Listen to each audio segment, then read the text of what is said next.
Dans cette œuvre magistrale qu'est Naruto, il y a des notions fondamentales. Parmi ces notions, il y a la volonté, mais également la transmission de valeurs et de volonté. Le cycle des shinobi fait que de nouvelles légendes viennent au monde par génération. Ces nouvelles futures légendes sont généralement porteuses de volonté. Que ce soit celles de leurs parents ou de leurs maîtres, avec ces volontés, elles deviennent capables de tout surmonter. Bonjour à tous, je suis Ryo Sensei, j'espère que vous allez bien. Aujourd'hui, on verra les genin avec le plus gros potentiel, mais pas que. On parlera également de l'équipe 7 nouvelle génération, avec Boruto, Sarada et Mitsuki. Vous pouvez mettre un gros pouce bleu sous la vidéo pour le soutien. Vous pouvez également vous abonner pour rejoindre l'aventure Shinobi. Pour ceux qui l'ignorent, je viens de sortir un album de son d'ambiance Naruto. C'est dispo sur Spotify, Deezer ou encore Apple Music. Sans plus tarder, c'est parti pour la vidéo, mais juste avant ça, petite sponsor. Cette vidéo est sponsorisée par Age of Magic. Age of Magic est un nouveau RPG fantasy au tour par tour sur mobile. On peut collectionner et améliorer des héros légendaires pour combattre avec. Il y a des dizaines de personnages de différentes factions. Kobolds, elfes, démons ou encore draconiens. Les ténèbres s'emparent des vestiges d'un monde à la dérive dans les néants. Chaque soir, les démons font disparaître une lueur dans le ciel.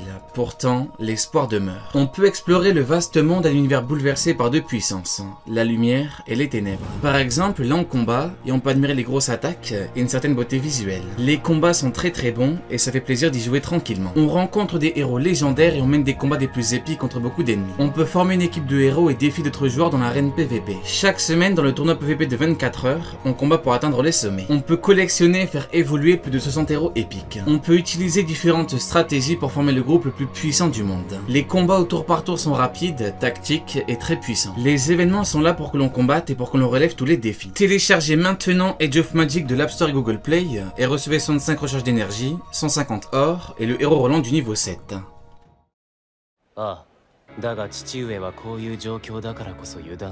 Mitsuki est un shinobi de Konoha de l'équipe 7 nouvelle génération, l'équipe de Konohamaru. Dans l'équipe, on a donc Konohamaru, Sarada, Boruto et Mitsuki. Konohamaru a un lien très fort avec Naruto et il a son fils en élève. Mitsuki a été créé par Orochimaru et il a un gigantesque potentiel évolutif. En fait, il représente parfaitement ce qu'est avoir un énorme potentiel évolutif. Même s'il est très jeune, Mitsuki montre qu'il est déjà excellent. Orochimaru le considère d'ailleurs comme étant des plus incroyables. Orochimaru sait que Mitsuki peut atteindre un niveau qu'il n'a jamais atteint, même en tant que Sannin. Je viens d'en parler en vidéo, mais le mode ermite de Mitsuki montre son gros potentiel. Une fois qu'il l'aura parfaitement maîtrisé, il aura un niveau hors norme. Il peut déjà être hyper rapide, hyper agile et hyper fort en force brute. Plus tard, il montrera un excellent niveau en taijutsu, mais pas que. En effet, comme il est spécial, il aura sûrement de nouveaux pouvoirs. Mitsuki est la relève d'Orochimaru, ce grand shinobi du monde. Shinki est un shinobi du village de Suna et un membre du clan Kazekage. Ayant été adopté par Gaara en personne, Shinki a de base un gros potentiel. Devenir immensément puissant, ça prend du temps. Être le fils d'un Kazekage, ça aide beaucoup. Shinki a une très belle mentalité. Il ne veut pas décevoir Gaara et il a un grand respect pour lui. Il a déjà une bonne renommée au village de Suna parce qu'il gère parfaitement ses techniques. Par ailleurs, il a montré être assez bon pour que de grands shinobi comprennent qui il est. Shinki, la relève de Gaara. Gaara a compris deux choses. Shinki a un grand potentiel et il peut aller loin. Très loin. On a là la parfaite relève de Gaara, le légendaire Kazekage. C'est Gaara en personne qui l'aide par rapport à ses techniques. Il trouve du temps pour lui et ça c'est bien. Gaara est quelqu'un de très intelligent, il sait qu'avec lui Shinki peut évoluer. Beaucoup évoluer. Shinki est fluide et vif. Plus tard il sera un atout de choix pour le village de Suna.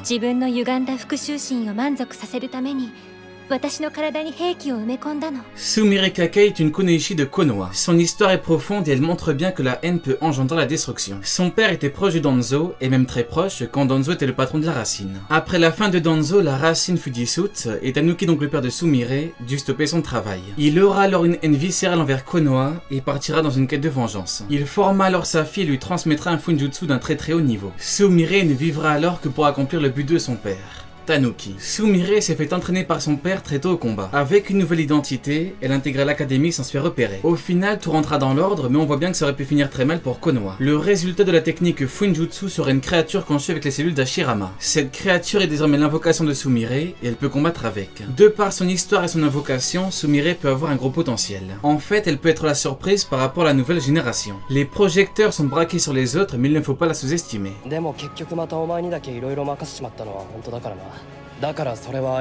Shikada est un shinobi du clan Nara du village de Konoha. Il est le fils de Temari et de Shikamaru. Il a les gènes de son père et sa mère le pousse à être le meilleur possible.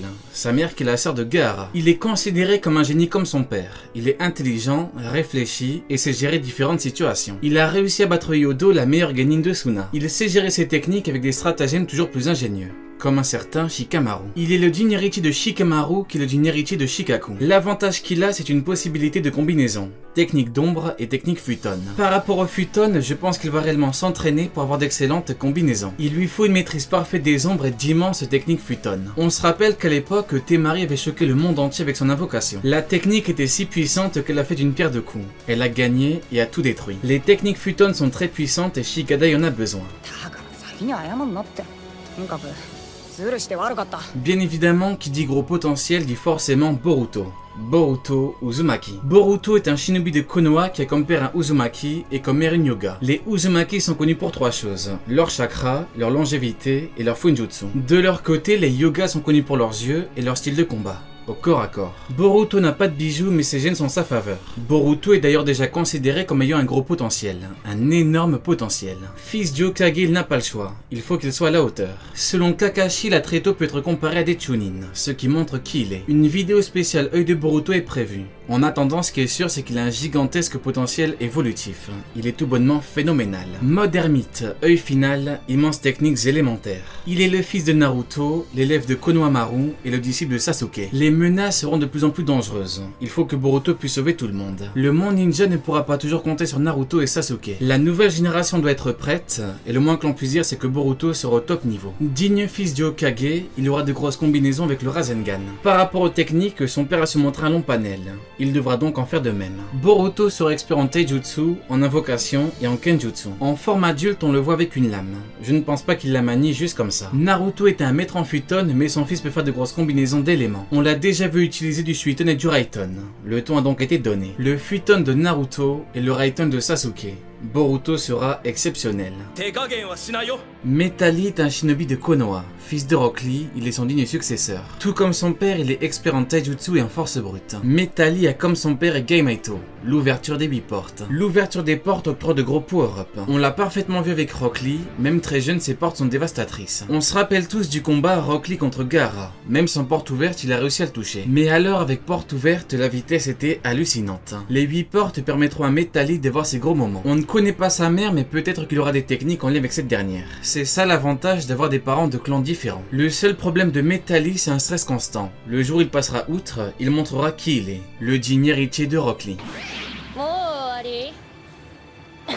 Yodo est une kunoichi de Suna. Elle est la kunoichi genin la plus puissante du village de Suna. Certains la considèrent carrément comme étant supérieure à Shinki. Elle a d'excellentes capacités qui lui permettent de combattre parfaitement. Elle a perdu contre Shikadai, mais c'est comme Temari à l'époque, contre Shikamaru. La stratégie l'a emporté. Parfois ça suffit, parfois non. Comme contre Taiyuya. Elle a de bonnes techniques, un bon taijutsu et esquive parfaitement.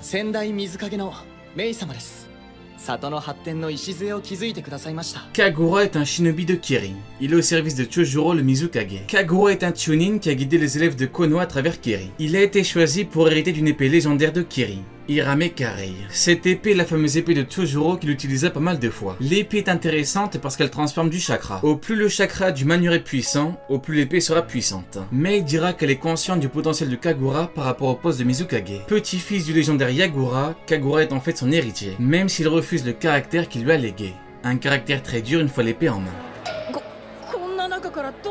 Inojin est un shinobi du village de Konoha. Fils de Sai et de Ino, il est en fait un jeune shinobi avec un très bon potentiel. Il est très bon en ninjutsu et il combine les techniques des Yamanaka avec celles de son père, Sai. Il maîtrise également des jutsu médicales. Inojin est très complet. Ninja très polyvalent, il est aussi bon en soutien qu'en attaque. Capable de combattre à distance, Inojin a tout pour devenir un grand ninja. Ce qui est sûr, c'est que l'équipe nouvelle génération est destinée à surpasser l'ancienne. Même si on pourrait être réticent qu'elle surpasse Naruto, Sasuke et Sarada, c'est en fait déjà acté. L'élève ne surpasse pas toujours le maître. Cependant, des configurations affirment parfois des choses. C'est justement le cas de l'équipe 7 nouvelle génération. Bien sûr, ce sera compliqué. Par contre, on n'a pas encore eu l'ellipse. La nouvelle génération est destinée à surpasser l'ancienne. Ce sont les mots de Kakashi à Kakuzu. Ces 3 shinobi ont un énorme potentiel, c'est indéniable. Elle peut éveiller le Mangekyo. Déjà là on a un très bon niveau. Après le Mangekyo Sharingan, on a le Mangekyo Sharingan éternel. En fait, Sarada fera ce que Sakura n'a pas pu faire. S'imposer comme une légende. Pour Sakura, c'était très compliqué. Être au niveau de Naruto et Sasuke, c'était bien trop compliqué. Alors que Sarada a le Sharingan.